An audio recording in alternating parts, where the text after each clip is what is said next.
has the meters running up a paneled, smooth surface with just a few windows. There's no doors, nothing. The right side, all windows as well. No doors, balconies, railings, patios, nothing. The bottom is lined with AC units now, but I don't see any old tree stumps or signs of a tree that was there at some point that someone could have climbed down from the 3rd floor. Now the left side. The left side has a small paved alleyway that leads from the front sidewalk to the back alleyway. There are 2 more AC units stuck against the side of the building, and it is noted that while the right side is next to a small open parking area with no close neighbors, the left side does have a neighbor, maybe 20 feet from the building, so it's pretty close. And it's not a newer building either. It's a 2-story A-frame home that is made in the same style as 289. My guess is that it's been there probably as long as the apartment building has been. So ground floor, like I said, 5 steps that appear to lead to a small patio lined with windows and a door. 2nd floor has the same sized balcony directly above it, leading to a door, and the 3rd story mimics that. None have outside stairs leading to the ground floor. Now, I can't rule out the possibility of there being indoor stairs that you can't see, but if you think about this, and you factor in the square footage of this place, I really don't see how the stairs could be in there. There's 7 units in the place, I believe. Some are 1 bedroom and some are 2 bedrooms. I went so far as to look up these units on rental websites, and while I'm not positive which one was the unit, or if this was even the building she was living at, and it wasn't 239, the space is cramped as is. Keep in mind, there's already an existing stairway for you to access all 3 floors from the hallways. I feel like there can't possibly be room for a 2nd pair of stairs within the building for back doors to lead to that then lead to the outside. Again, I could be wrong, but this is why it's a theory. Now, the 2nd building at 239 Merrimack is laid out slightly differently. It has a separate back building that is perpendicular to the front building. It appears to be boarded up these days and not habitable. The back building has no patios, balconies, outdoor stairs, or any visible doors. It's harder to analyze the front building due to the massive overgrowth of trees on both sides, so I can neither confirm nor deny the presence of any stairs on either side of the building. There's not much in the way of interior photos that could be found, so it's a little confusing to say the least, but we will stick with 289 for this theory. This long-ass explanation led me to consider 2 things. If my theory that there are no stairs for the back door, and man-boy is telling the truth, that meant he scaled the side of the building to get down. It's not out of the realm of possibility, but remember, they had been drinking, which would have made this whole thing much harder to do. So I question the validity here.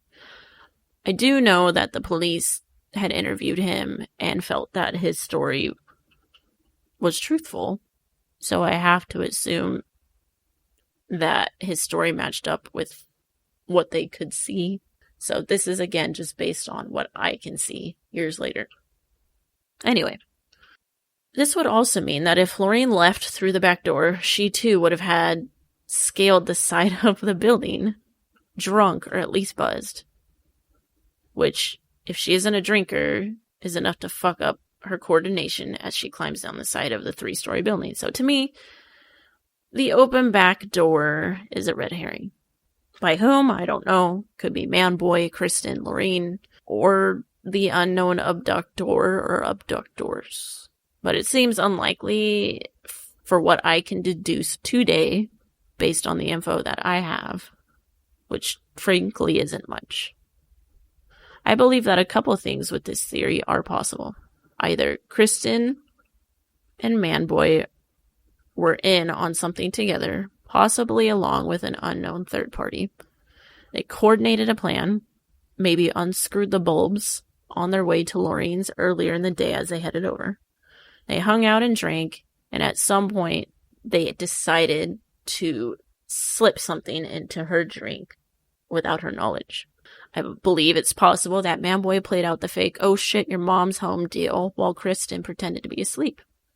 Laureen knocks out in the living room, and Kristen snuck back out to unlock the door and either let Manboy or unknown third party in. They set up the red herring back door while hauling unconscious Laureen out the front. It would explain why there was no struggle, why the bulbs for the front were unscrewed, so as to not be seen carrying an unconscious teenager out of the building. Kristen hangs back, pretending to sleep so she can be there when everything goes down. It's also possible that maybe Kristen wasn't in on it and just legit slept through it all, but I lean more towards her knowing for this particular theory. The abduction thing just doesn't make sense to take Laureen and not Kristen if this is in fact a random act. To leave her there alive as a potential witness to a crime seems like a huge oversight for someone who took the time to carefully plot the unscrewing of the bulbs and removing a grown-ass girl from a building with no witnesses while her mother's away. So there's that theory. Theory number 2 is she left on her own accord with the intent of running away.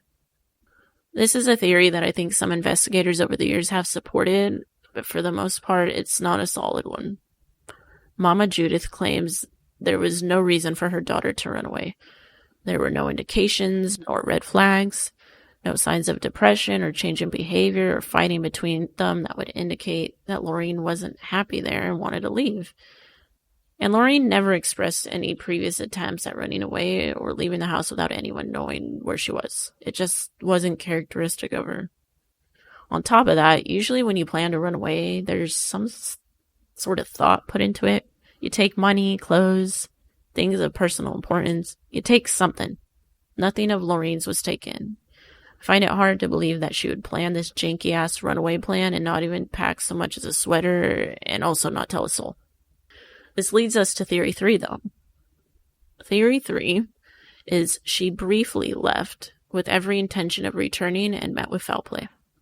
If we are going with the whole leaving of her own accord thing, this one would make the most sense. It explains why she didn't take anything with her. It may even explain why the door was unlocked. However, again, she had been drinking. If anyone has ever drank with their friends, you know that at some point when everyone starts going home or falling asleep, that alcohol be hitting real good and you're ready for bed.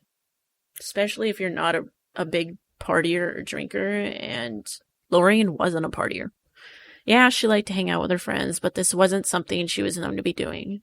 By all accounts, she was out of town most weekends with her mom and her boyfriend at tennis matches. Some say maybe she left to get a snack from the corner store or something. I mean, I guess.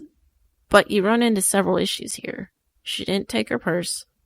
She is potentially drunk, and her mom is expected home any minute.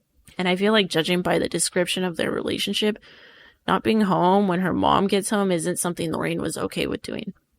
I feel like this is just out of the realm of possibility here, solely based on the known info we have about Laureen.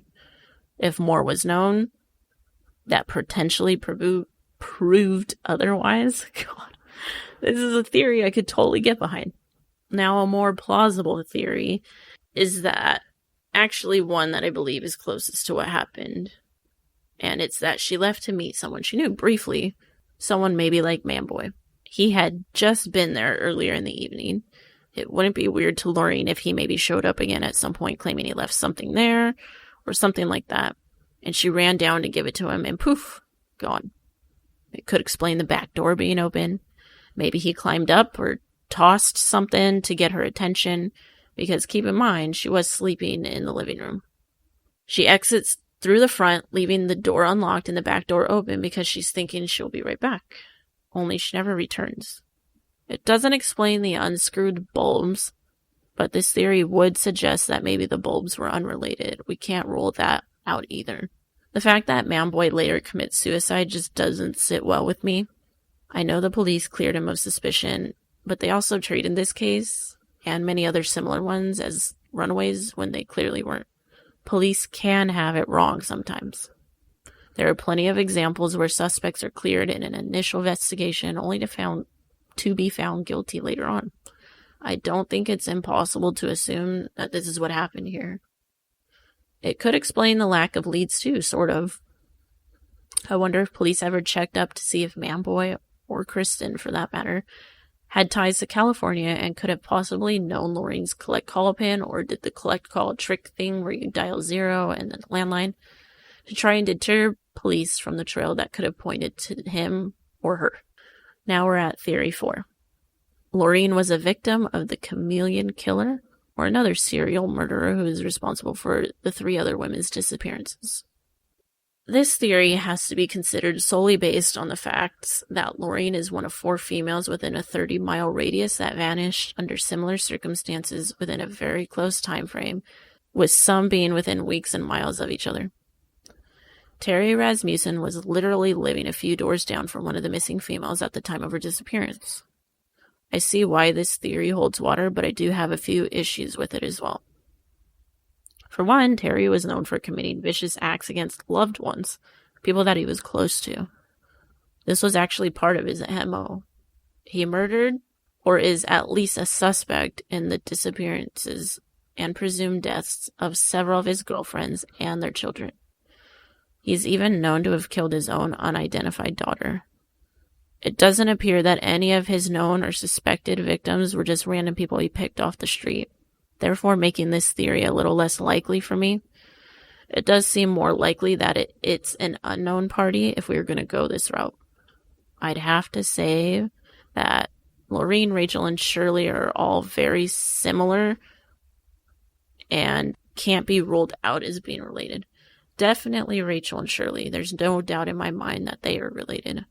Laureen's still a little tough for me. She was in her home when she disappeared, as opposed to the other 2 who were actually out walking on the street at the time of their disappearance. Laureen would have had to have a reason to be outside so late at night for this person to have the opportunity to snatch her.